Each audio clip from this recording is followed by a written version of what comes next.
Ou pelo menos a gente pensa que pode tornar. E aí a gente produz um monte de gente nas nossas igrejas que de repente nem pregam, nem advogam muito a tal da teologia, a maldita teologia da prosperidade. Mas vivem desse jeito. Vivem alienados. Vivemos alienados dos moribundos, dos enfermos, dos presos, dos marginalizados. Vivemos à margem dos famintos, dos desprivilegiados, dos encarcerados. Vivemos à margem, alienados, separados dos não alcançados, daqueles que nunca ouviram falar de Jesus, dizendo que adoramos ao único Deus, mas nos prostituindo muitas vezes com Mamon, o Deus do dinheiro. Não nos prostramos diante de ídolos, como criticamos os católicos corretamente por fazê-lo, mas nos prostramos, nos rendemos às seduções do cartão de crédito, do consumismo, do materialismo. E não simplesmente para ter, mas para ostentar. Nós nos prostituímos com os valores dessa geração, do nosso tempo. Relativizamos a palavra de Deus e aquilo que Jesus diz enquanto nosso Senhor. Nós não temos mais autoridade para dizer que não temos prata nem ouro. E talvez por causa disso, a terceira razão é justamente essa.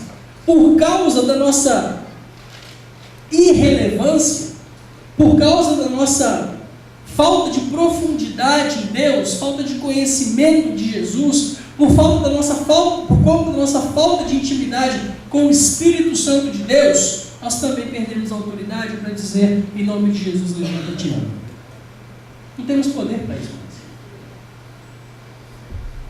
O que a gente faz? Cria uma teologia que diz que esse tipo de coisa é lá no primeiro século. É mais fácil. Mas não. O poder do Espírito de Deus, uma vez derramado sobre a igreja, permanece à sua e à minha disposição, para que a gente possa viver uma vida uma vida para Jesus de maneira decente, de maneira frugal até mesmo, de maneira simples, de maneira sacrificial, como o próprio rei, de todos os reis, veio ensinar o exemplo para a gente. Jesus não está passando de lado. Jesus não está deixando Samaria à margem. Jesus não está se afastando daqueles que são menos afins ideologicamente com Ele. Jesus não está marginalizando aqueles que já são marginalizados. Jesus não está evitando o confronto. Jesus não está evitando a perseguição. De fato, Jesus está pulando dentro desse caldeirão. Jesus só consegue fazer isso porque Ele tem nenhum amor à sua própria vida. Ao contrário, Ele vem para entregar a sua própria vida em favor de muitos. Muitos que vão rejeitá-lo, muitos que vão desprezá-lo, muitos que vão traí-lo. Jesus não anda esperando os resultados. Jesus não vai até Samaria esperando, Jesus não vai a Samaria tendo como condição a conversão dos samaritanos a si mesmo. Jesus vai porque ama. Amém. Jesus enxerga o sofrimento. Jesus percebe a miséria, a mazela. Jesus percebe, ele tem empatia. Jesus está andando entre quem nós não gostamos de andar. Jesus está andando entre quem não presta, você já percebeu? Um dos poucos colóquios, dos poucos diálogos que Jesus tem aí com alguém que aspas presta, é com o tal do moço lá de João 3, né? O Nicodemos. Ele está conversando com o Nicodemos e está só dando lenhada no Nicodemos, né? Eu falei, você é mestre de Israel e não sabe disso. Como assim? Mas 70% do seu tempo, Jesus está investindo em quem não presta. Em quem está com lepra, nas prostitutas, nos coxos e aleijados, cegos, nos camaradas que não ouvem, naquela galera que tem a mão ressequida ou o pé torto, que tudo isso é sinal da maldição de Deus na concepção israelita, concepção judaica. O cara é assim porque ele recebeu a maldição de Deus. Pois Jesus está andando entre os amaldiçoados mesmo, pior. Ele dá o cartão de visitas dele. Jesus, eu vim aqui para poder andar entre quem é doente, entre quem não presta.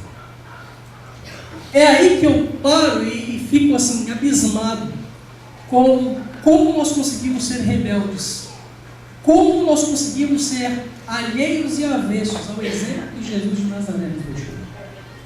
Nós estamos fazendo opções, escolhas pessoais e coletivas para que nós não andemos e permaneçamos longe, o mais longe possível, desse povo entre o qual Jesus mais andava.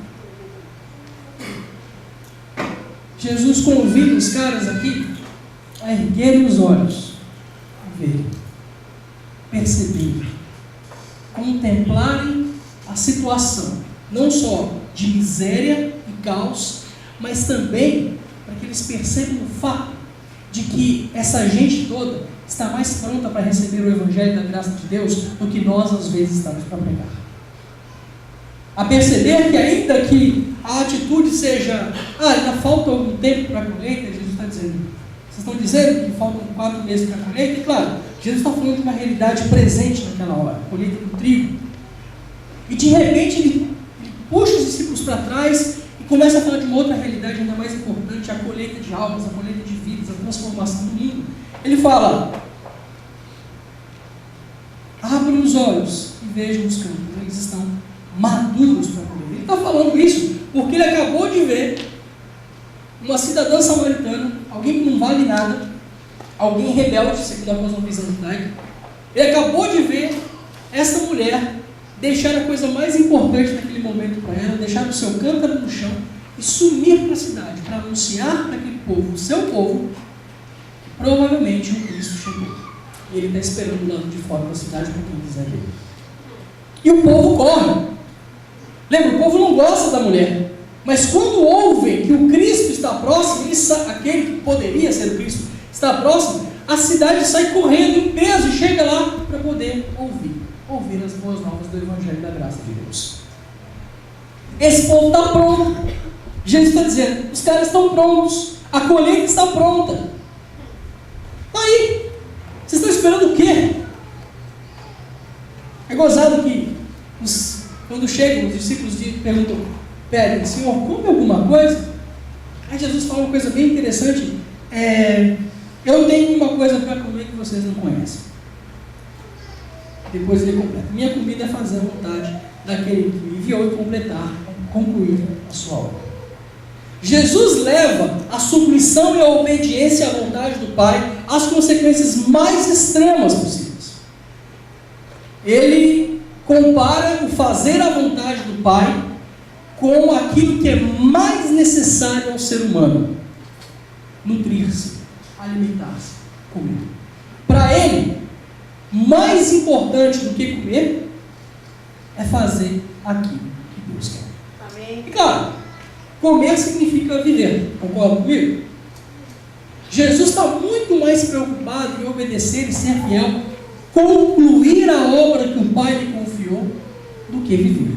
Só por isso é que Jesus consegue entregar a vida daquele jeito. Porque ele está preocupado não com o seu próprio bem-estar, não com a preservação e a manutenção da sua vida, não é a comida que lhe satisfaz. A única coisa que satisfaz a Jesus de Nazaré é ter a consciência de que ele está cumprindo a vontade do Pai para si. Ele está fazendo exatamente aquilo que o Pai lhe mandou fazer. E claro, a gente tem que analisar a nossa própria vida. Jesus está dizendo para eles algo muito sério.